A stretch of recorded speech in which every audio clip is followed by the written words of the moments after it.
Alright, everybody, it's time to end the House franchise review series with House IV the Repossession. This was directed by the writer of Deep Star 6, Lewis Abernathy. This was his debut, and this brings back Roger Cobb from the first one, so this is like the only one in the series that's actually a legit sequel in a way, but not really. The continuity is not strong in this franchise. And this one has Harry Manfredini doing a score once again. You got Sean Cunningham producing. You got Kane Hodder doing all the stunts and stuff in this movie. So there's continuity with the crew. There's just no continuity with the story. So that's kind of weird. This is almost like the Leprechaun franchise where you can just pick any movie in the franchise and you can watch it all out of order and you'll be fine. There's no story flowing from one movie into the next and you gotta like watch it in order. You can watch it in whatever order you want. Just pick a random one and you won't be lost. So what are my likes in this movie? I like the setting. It's isolated setting. The other ones were in the suburbs. This is the only one that's in the middle of nowhere. They seem to be in a desert. And this house is very dilapidated. It looks almost like the house in Bad Dreams, almost identical. I like the actress who plays Mrs. Cobb. I thought she gave a decent performance. Enjoyed her character, and there was some good atmosphere throughout the movie. The movie kind of looks and feels cheap at times, but there was some good atmosphere. Use of colors. There's a lot of colorful scenes. The toxic waste factory. Lots of like neon lights, and the hallucinations in the movie, the nightmares and stuff, provided cool visuals and imagery that I enjoy. It was just wacky. The hallucinations, I think, are some of the best things in this movie. That's where all the entertainment value comes from. That's where all the quirkiness and wackiness comes from. That's where all the jokes come from. And the characters overall, I thought were pretty wacky and quirky as well. I mean, you got typical like 1950s, 40s mob boss looking people. You got a dwarf that's in charge of a toxic waste factory. You got a pizza man who has to sing like a 30-second song every time he delivers a pizza to you. You got an 18-year-old playing a 12-year-old girl. It's just a wacky film. It has a weird tone to it, and it can either work for you or it can fail miserably. This has a 15% on Rotten Tomatoes, so for the most part, it seems to fail for critics. And I feel like maybe, I don't know what most House fans think about this movie. I think just everybody likes the first one, and that's really it. But I'd be curious to see in the comments how many people actually like this movie. Like me, I actually liked it. All right, spoiler, I enjoyed it. So, as for any like mixed thoughts on the movie, I liked seeing Roger Cobb come back because that's like continuity, but then to find out it was just very thrown in is just a mistake. Like he should have been the main character throughout. Obviously, he was not written to be the main character. It was somebody else, but then it was a last second idea from the producers. Let's throw William Katt into this movie playing Roger Cobb once again, and he has a whole new family. Instead of having a son, he has a 12-year-old daughter, a new wife, a new house. So it's like the continuity makes no sense from 1 to 4. And so yeah, it's just, and then they kill him like right away. So it's like, we're going to give you Roger Cobb back, William Katt, and then we're going to kill him in the first 5 minutes, and you'll see him like one more time towards the end. So it's like, ugh, why? Like, no, that was a mistake. As for any things I did not like about this movie, I felt that the tone was very weird.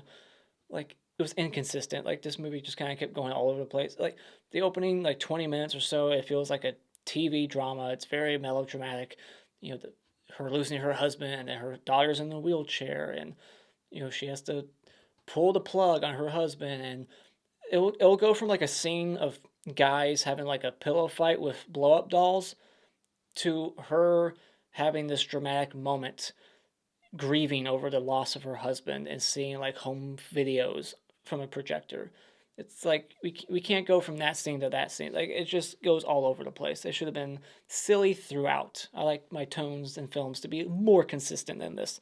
And it looks kind of cheap. The movie feels cheap. It was made for like $1 million, and you can kind of tell. And this movie feels more like a sequel to 3, which is weird because this one doesn't play with portals or anything like part 1. It's trying to be a sequel to part 1 in a weird way, but it has nothing to do with portals. It's more like part 3. This feels more connected in its tone and story to part 3, like with the house is making you hallucinate. Although in 3 it was the janky guy making you hallucinate, but this one plays with the same thing. It's hallucinations and nightmares and stuff like that, just dream sequences and shit like that. So this one's more similar to 3 in that way, in that regard. And there's the most predictable twist ever. I'm not sure if it was supposed to be a twist, but there's like a twist regarding one of the characters and what their ultimate motives are, and you know where that's going. It's not really interesting. But yeah, and I wasn't crazy about the Native American character being thrown in just for given exposition. Like, who was this guy? Like, is he their best bud? Like, they didn't really explore his character all that much. He just quickly comes and goes, oh, this is the history of the house. Bye. His character, I could do without him. So, final thoughts. I really enjoyed it. Surprisingly, I did not expect that. I was expecting to be very blah on this, but I really enjoyed the wackiness of it, the weird characters, just the weird direction by this director, and I had a decent time with it, so I can't say that it's not worth checking out. So when it comes to House 4, The Repossession, if you want to see like a more R-rated version of Part 2 that's actually more funny, and a more weird version of Part 3 that's less annoying, then this is the perfect movie. Stream it or rent it at Redbox. Alright, spoiler discussion. Let's point out some of the stupid stuff in this movie. First up, Cobb, he's back, and he has a brand new family, and it's completely unexplained. And his grandfather made a blood oath with this house, that's why he won't sell it. And his brother really wants him to sell it, though, because of reasons. I mean, we find out the real reason later, but his reason right now is he wants to build houses on there or something, like that guy in one of the Trimmers movies. One of them, I forget. But yeah, so we get the car crash, and you can pretty much bet your ass the brother was responsible for that car crash. It's a very obvious thing. It's something out of Blowout. Shot the tires. And we find out there's this old ancient like healing potion that's just sitting beneath the house. That's how you can make money. I mean, they should be doing that at the end of the movie. When they find out what's going on, the mother should be like, oh shit, we can make a fortune off of this thing. I mean, you just sell little bottles of that healing potion to people. You can cure people's illnesses, everything. That's how the movie should have ended. And so we get some of the most obvious poor man's process shooting I've ever seen in a movie, where they're driving down the road and you can tell they're on a set. There's just like a smoke machine next to the window, like they're clearly on a set. And this girl who's like 18 years old playing a 12-year-old, she has a horrible haircut, and the outfits that she wears in this movie are dreadful. And when she gets a wheelchair, she gets like the changeling wheelchair. It looks freaking weird. It's very old school. It's like wooden, and what the hell. And this house is not wheelchair accessible at all. Like, how is she getting up the steps? How is she getting up the 40 steps to her bedroom? They just keep cutting to her being upstairs, and it's like, is her mother dragging her up there? I doubt it, because we see her dragging her a little bit later on when there's a house fire, and she's struggling quite a bit to drag her out of the house during a house fire when you would have so much adrenaline that it would probably be easier doing it then. So how is she dragging her up the freaking stairs? Is she just army crawling up? Like, there's no wheelchair ramp. There's no elevator like in Curse of Chucky, nothing like that. It's like, this is the worst place for your daughter, and you want to stay there even though it's clearly fucking haunted. And I was confused at first why her husband was haunting her this whole time, but then I kind of realized, oh, he's scaring her out because he knows that if she stays there, more than likely her brother's going to try to kill her too. Is Daddy happy in heaven? I wish the mom would have been like, no, he's miserable. What kind of fucking question is that? Such a stupid question.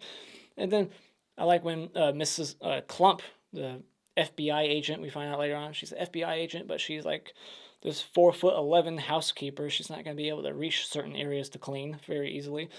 She asks them, like, so you moved in? Why? Look at this place. She was just pretty funny. And I think she was on SNL at the time. We see her cut her hand. She goes in the basement. She gets like something, the liquid on her hand, and later on it's healed. So that tells us right there that it's a healing potion or whatever the fuck. Some kind of healing potion. The liquid is like underneath the house. Where did it come from? Who created it? How did it get there? I don't know. And so They have a very busy yard sale for a house in the middle of nowhere with no neighbors in sight for miles. It's like they're in the middle of the desert in front of a mountain, and they just put the fucking yard sale sign up as the yard sale is happening. There's already like a dozen people there. It's like, does she just go into town and tell everybody really quick, like, I have a yard sale, follow me, follow me?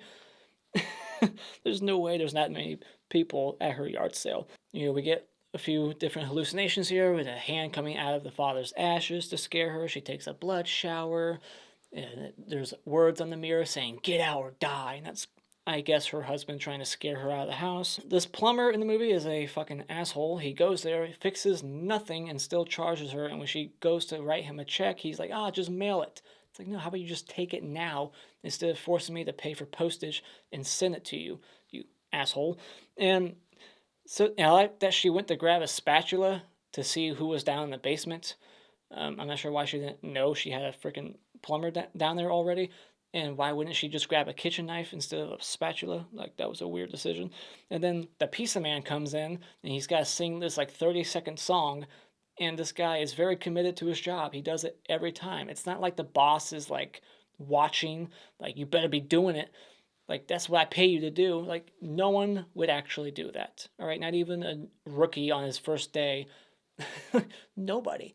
Like, if you had that job, would you actually stay committed and sing that 30-second song every time you delivered a pizza? You'd be like, fuck that. No one's watching.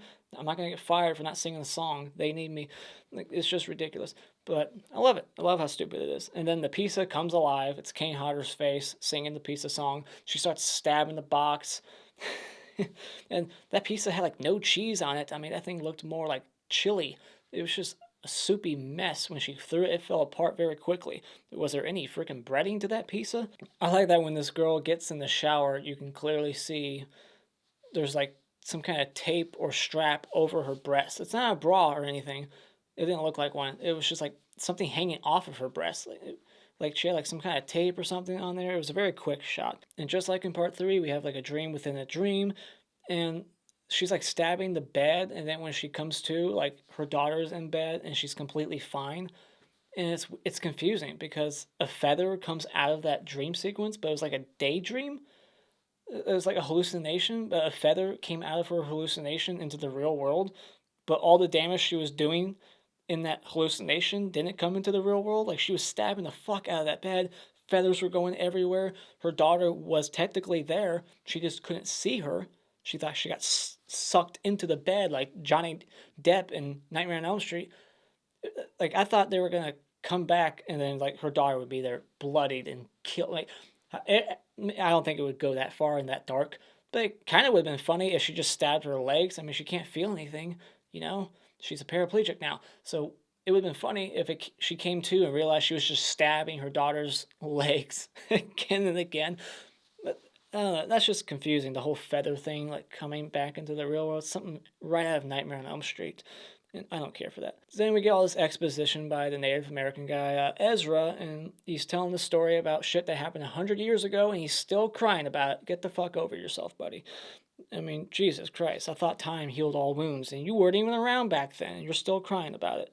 And then we meet the dwarf boss, and he's got like all these like sexy ass like models as like, servants or like a secretary at this place. I just really like the look of this place, and it's just a very bizarre scene. Watch it. It's something you need to see to believe. He's like puking up toxic waste or something. Like, I don't know. Like, what is it? And he like makes shakes out of it and then like pours it down the guy's throat. It's fucking out there, man. And then we find out like their whole plan is to get the house because there's a cave underneath it. I guess that's where all the healing stuff's at. And they want to put all the toxic waste down there. It's like, really, like, you just can't find any other spot on planet Earth to hide your toxic waste. It has to be that location. There's not a cave anywhere else. Like, why don't you just send all your toxic waste to the New York City sewer system where they flood that shit down there every night at midnight? Do that. I'm sure Jason would love to see your toxic waste. And then we get these henchmen. They go to the house to scare them out, and they're wearing like a freaking bug mask and a snake head mask. It's just corny as hell. And they're just picking on this poor paraplegic girl, throwing her around her room in her chair. And then the lampshade, like the dog slash lampshade, turns into a real dog with a lampshade on its head, and it starts attacking these people. It's just another freaking weird ass scene. And so she falls down the stairs, and when we get to the hospital later that night, she's already got like balloons and flowers and a get well card next to her bed. Like, what? They're new to this city. Nobody's friends with them. Who gave her all that shit? And it's the same fucking night. It's probably like an hour or two later. There's already a get well card. Did the mom go and buy her a get well card? Like, that's pointless. Just fucking tell her yourself, hey, get well, sweetie. There's multiple blow up dolls in this brother-in-law's house. Like, he's got like 4 or 5 of them. And then he starts like hitting the henchman with the freaking blow up doll. And then we cut from that scene to a sad moment. And it's just out of place. Not really necessary. It's just, I guess, there to let the main character know that, hey, her husband really is there. And he's trying to help her by scaring the shit out of her and making her think that she almost just stabbed her daughter to death in her bed. And then the house shows her what happened on that night when the car crashed. We see that the 2 gangsters shot the tires out, like in Blowout. And then we get this hilarious scene where the mobsters, they go there and they go in the basement. They're going to like light the place on fire, and they start hallucinating snakes and like crickets or cockroaches and shit. And then they see each other as a snake and the other a cockroach, and they panic and they start shooting each other with like these 6-round guns, but they shoot each other like 30 fucking times. And then after they're already like bleeding to death and have like 20 bullet wounds in them, they start hallucinating one more time, and they start firing at each other one more time, as if they didn't already just learn their lesson as they're bleeding out. and then she gets one last kiss from Roger, who comes back as like an angel to say I love you, and they kiss each other goodbye. It's like, see what I mean? Like, it's like goofy moment, sentimental, dramatic moment, goofy moment, very sad moment. It's just going all over the place, this tone. And then there's like this geyser of the healing liquid from the basement shooting out of the house. The house is on fire, so it's like shooting up in the air like a fire hydrant that gets run over in movies. And I don't think that's realistic at all. I don't think that's how fire hydrants work. But in the movies, when you run them over, they just shoot water out, Grand Theft Auto style. So yeah, they're shooting the liquid out to put the fire out, right? So, and then somehow I guess the house is manipulating the brother-in-law who's outside the house. I would think that it could only do that if you're within the house, but I guess it's got like some kind of proximity rule, like you can be within 100 yards of the house and it can still fuck with your mind, because the brother is outside the house and it gets him to confess to what he did in front of the FBI agent, Clump. So yeah, it tricks him, he confesses, now he's arrested, bye-bye, have fun getting raped in prison. And so yeah, and then Cobb, he just turns into a shooting star for some reason, like it's some kind of beam of light and just shoots up into space. Very silly, that wasn't really necessary, come on, like, I guess that's just symbolizing him going to heaven, bye-bye, Dad. And yeah, that's the end of the movie. So, Hockey Mask Warfare favorite character in this movie will be Vera Klump, the supposed housekeeper who doesn't clean the house once in this movie. And the Hanky Award for worst character in this movie is, of course, the brother-in-law who would kill his own brother just to make money. And the Clapper Award for best scene in this movie will be the snakes and bugs scene when the 2 gangster people just start blasting each other away. I remember cracking up the first time I saw that. And the Funny Bone Award for funniest moment, there's a few of them, but I'll give it to the Pizza Man scene. And those are my thoughts on House 4 the Repossession. Let me know what you thought about this movie in the comments below. Do you like it? Do you like it just as much as part 1? Do you like it more? Where is it in your ranking? Keep an eye out for my ranking video coming soon. And as always, if you like what you've seen here, you can hit this like button and become a subscriber today just by clicking on my cartoon face in about 5 seconds. And until next time, auf Wiedersehen.